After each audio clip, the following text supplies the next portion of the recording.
കർത്താവേ, അങ്ങാണല്ലോ ശക്തമായ കരം നീട്ടി ആകാശവും ഭൂമിയും സൃഷ്ടിച്ചത്. ജെർമിയ 32:17.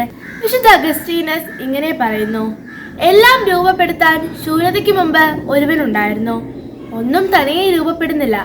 എന്തെങ്കിലും അസംസ്കൃത വസ്തുവിൽ നിന്നാണ് ഓരോ വസ്തുവും രൂപപ്പെടുന്നത്. ഒരു വസ്തു രൂപപ്പെടണമെങ്കിൽ അതിന് അനുയോജ്യമായ സാഹചര്യവും വ്യക്തിയും വേണം.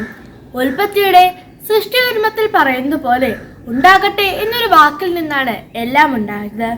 ഉണ്ടാകട്ടെ എന്നത് ദൈവത്തിന്റെ വചനമാണല്ലോ. ദൈവത്തിന്റെ വചനം ജീവനുള്ളതാണ്.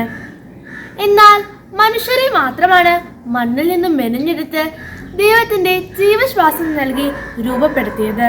അതിനാൽ നമുക്ക് മാത്രമാണ് ആത്മാവുള്ളത്. അതുകൊണ്ട് തന്നെ നാം ദൈവത്തിൽ നിന്ന് വന്ന് ദൈവത്തിലേക്ക് തന്നെ മടങ്ങിപ്പോകുന്നു. ഈ വചനം കൊണ്ട് അർത്ഥമാക്കുന്നത് എല്ലാത്തിന്റെയും സൃഷ്ടാവ് ദൈവമാണ് എന്നാണ്.